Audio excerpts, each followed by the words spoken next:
다윗의 시 곧 성전에 올라가는 노래. 여호와여, 내 마음이 교만하지 아니하고 내 눈이 오만하지 아니하오며 내가 큰 일과 감당하지 못할 놀라운 일을 하려고 애쓰지 아니하나이다. 실로 내가 내 영혼으로 고요하고 평온하게 하기를 젖된 아이가 그의 어머니 품에 있음 같게 하였나니 내 영혼이 젖된 아이와 같도다. 이스라엘아, 지금부터 영원까지 여호와를 바랄지어다. 아멘. 표제가 저자가 있습니다. 다윗의 시라고. 지금 134편까지 계속해서 성전에 올라가는 노래. 성전이라는 말은 쓰이지 않고 향하여 높이 올라가는 노래, 이렇게 이제 제목이 되어 있습니다만, 일반적으로 예루살렘은 항상 해발 780m에 있기 때문에 항상 예루살렘으로 내려간다라는 표현을 쓰지는 않고 예루살렘으로 올라간다 이런 표현을 쓰고 있습니다. 결국 이 시편 현재 15개에 있는 성전에 올라가는 노래는 이스라엘의 3대 절기, 성인 20세 이상이라면 반드시 1년에 반드시 한 번 정도는 예루살렘에 올라가서 하나님 앞에 제사를 드려야만 했던 그런 어떤 레위기서의 명령에 따라 모든 이스라엘 사람들이 순례의기를 행했습니다. 각지에서 흩어져 살던 이스라엘 백성이 순례자처럼 한마디로 이 3대 절기 때 예루살렘을 향하여 갈 때 즐겨 불렀었던 노래다, 찬송이다 또는 시다라고 해서 이 15편이 그렇게 불려진 노래라고 여겨지고 있습니다. 오늘 읽은 131편 성전에 올라가는 시인데 그 중에 다윗이 지었다라고 해서 이것은 여러 가스펠송으로도 많이 알려져 있는 노래이기도 합니다. 아주 짧은 시편이기 때문에 굉장히 그런데 우리에게 교훈을 주는 말씀이지요. 1절 보면 여호와여, 내 마음이 교만하지 아니하고 내 눈이 오만하지 아니하오며 내가 큰 일과 감당하지 못할 놀라운 일을 하려고 애쓰지 아니하나이다. 마치 고백처럼 되어 있기도 하지만 하나님 앞에 내가 이렇기를 소망합니다 라고 하는 그런 어떤 마음을 담아서 내가 이런 사람입니다 라기보다 내가 이런 사람이 되기를 원합니다 라고 하는 표현이 더 맞을 거라고 보입니다. 근데 세 가지를 말하고 있습니다. 내가 이렇게 되지 않기를 바랍니다. 한 가지는 마음을 표현해서 내 마음이 교만하지 아니하고, 원어로 보면 내 마음을 높은 곳에 두지 않게 하시고 라고 나와 있습니다. 이 땅에 살면서 우리가 바라고 원하는 것이 참 많지요. 이 땅에서 원하는 일들이 많은데 대체적으로 많은 사람들이 내 생활과 환경과 내 모든 주변이 낮은 곳에 있기보다는 좀 잘 되기를 바라는, 한마디로 세상에 있는 많은 사람들보다 어쩌면 좀 높은 곳에서 좀 편안하게 살기를 바랍니다 라고 하는 것이 어찌 보면 우리 인간의 대부분의 생각인지 모르겠습니다. 그런데 이 다윗은 뭐라고 이야기하냐면, 자기가 하나님 앞에 임금이며 모든 이스라엘 택한 백성을 다스릴 지도자임에도 불구하고 내 마음을 높은 곳에 두지 않게 해주십시오 라고 요청하고 있습니다. 이제 교만하고 같은 말이죠. 왜 이런 생각을 하게 될까요? 우리가 하나님이 살아계십니다, 하나님이 우리와 함께 하십니다 라고 하는 코람데오라고 하는, 항상 하나님 앞에 우리가 있습니다라고 할 때는 절대 이런 생각이 안 듭니다. 그런데 하나님이 잠시 나한테 떨어져 있거나 또는 함께 계신다는 생각을 내가 하지 않게 될 때는 우리 도토리끼리 비교합니다. 그래서 기재기합니다. 조금 저 사람보다 어떤 것으로든 좀 더 낫게 해달라고, 이런 마음이 우리 안에 든다는 거죠. 결국 하나님 앞에 서게 되면 하나님과 우리 사이의 격차라고 하는, 창조주와 피조물 사이의 그 놀라운 갭, 어떻게 해볼 수 없는 하나님과 우리의 무능함과 연약함을 제대로 인식하기 때문에 절대 마음을 높은 곳에 둘 수가 없게 됩니다. 그래서 내 마음을 교만하지 않게 해달라고 표현하는 것은 한편으로 내가 항상 하나님 안에 있게 해달라고 하는 것과 같은 겁니다. 두 번째도 마찬가지입니다. 이렇게 하지 말라고 한 것은 내 눈을 말하는데, 내 눈을 높이 들지 않게 하소서라고 말합니다. 내 눈이 이 땅에 있으면서 더 좋은 것을 바라보고 거기를 향하여 가 있지 않게 해달라고. 이것도 마찬가지입니다. 우리가 하나님을 보고 하나님을 알고 있다면 그보다 더 높고 그보다 더 좋은 것이 없음을 깨닫기에 우리 눈을 다른 데 둘 이유가 전혀 없어집니다. 그래서 이 다윗은 자신의 마음이 어떤 것도 세상에 두어야 될 근거, 어떤 그런 것도 없게 하고, 내 눈도 무엇을 바라보고 그곳에 내가 기쁘게 할 만한 것을 갖지 말게 해달라. 하나님 안에만, 하나님만 바라보고 하나님한테만 마음을 두게 해달라라고 하는 그 마음속에 간절함이 들어있는 것이지요. 그러면서 세 번째도 참 우리한테 교훈을 줍니다. 이것도 하게 하지 말라고. 뭐라고 이야기합니까? 큰일, 내가 큰 일과 감당하지 못할 놀라운 일을 하려고 힘쓰지 아니하나이다. 나로부터 큰 일과 경이로운 일을 행하지 않게 하소서라고 말합니다. 우리가 이 땅에서 가장 큰 일이 뭘고 가장 경이로운 일이 뭐겠습니까? 사실 하나님 한 분을 믿고 그분 안에서 생활하는 것이 가장 큰 일이요, 가장 경이로운 일입니다. 그래서 요한복음에 나오잖아요. 하나님의 일이 무엇이냐고 바리새인들이 물을 때는 그분이 보낸 자를 믿는 것이 우리에게 가장 큰 하나님의 일입니다. 이보다 더 큰 것이 세상에 없습니다. 그런데 우리는 자꾸 뭔가 위대한 일을, 교회 안에서도 그렇습니다. 뭔가 좋고 위대한 일을, 남이 하지 못한 일들을 비교해서 뭔가 해보려고 하는데, 여러분 이렇게 않게 해달라고 다윗은 이야기합니다. 왜요?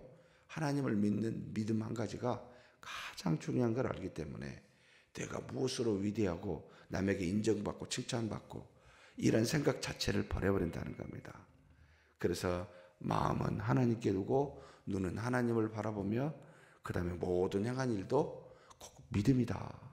내가 다른 건 다 버리게 해달라고 이렇게 마음속으로 갖고 있는 표현을 행하고 있습니다. 그러면서 무엇을 이야기합니까? 교만치도 아니하고 오만하지 않고 여러 큰 일이나 놀랄 만한 일들을 힘쓰지 아니한 상태에 가기 위해서 그렇게 하려고 하는 것은 2절에 나와 있습니다. 실로, 여기는 조금 실로라는 표현을 되어 있습니다만 가정법입니다. 만약 내가 이렇게 되기 위하여 원하여 뭐 이런 표현인데요. 내가 내 영혼으로 고요하고 평온하게 하기를 젖된 아이가 그의 어머니 품에 있음 같게 하였나니 내 영혼이 젖된 아이와 같도다. 내 영혼이 고요하고 평안하게 하기를 이라는 표현을 쓰고 있습니다. 결국 하나님을 향해 나아갈 때 가장 중요한 마음의 상태입니다. 여기 지금 고요하고 평온, 원어로 보면 샤바라고 하는데 평온하게, 평온이라는 말은 안정된 상태입니다. 마음을 다른 데 빼앗기지 않고 오직 하나만 집중하여 볼 수 있는 안정된 상태. 마치 물결이 치지 않고 조용히 있는 상태가 이걸 평온이라고 합니다. 그러니까 마음이 여동하지 않는 그런 상태. 사실 이때 가장 하나님이 선명하게 보이죠. 이때 자신과 이 땅에 있는 만물을 가장 정확하게 볼 때입니다. 그래서 평온함을 구하고 있습니다. 근데 이 평온함만 구한 건 아니었습니다. 단 한 가지가 더 나왔습니다. 바로 담함이라는 고요라고 있습니다.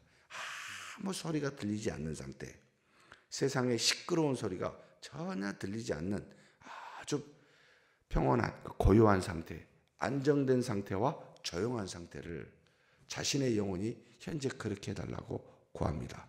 목적이 뭐겠습니까? 하나님을 제대로 보고 싶어서. 3절에 나옵니다. 지금부터 영원까지 여호와를 바랄지어다. 여호와를 바라라라는 명령어를 쓰면서 하나님만 바라보고 싶어서 자신의 마음에 그 영혼의 평온과 조용함을 구합니다. 사랑하는 성도 여러분, 저와 여러분은 어떤 상태입니까? 밖에는 시끄러울 수 있습니다. 아니, 항상 시끄럽습니다. 평생에 시끄럽고 요동치는 것이 세상입니다. 그런데 그 안에 사는 우리는 거기에 따라서 우리의 몸과 마음이 함께 가게 되면 그 요동치는 물결 위에서 하나님이 어떻게 보이겠습니까? 흔들리게 보이죠. 제대로 안 보인다는 말입니다. 그래서 지금 다윗은 2절에 고요하고 평온하게 했으면 좋겠다라고 하면서 지금 의역을 해놨어요. 직역을 하면 이런 의미가 나오는데요. 어떤 표현으로 되어 있냐면 내 영혼이 마치 어머니 품에서 다루어짐 같이 그렇게 다루어지게 해요 하옵소서라고 하는 게 원어의 직역입니다. 거기다가 어머니 품에는 누가 있겠습니까?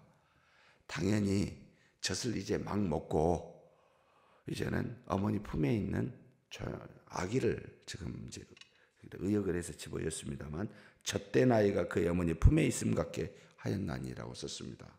마치 어머니 젖을 먹고 배가 불러서 평온하게 어머니 품 안에 있는 어린아이를 상상해 보라는 겁니다.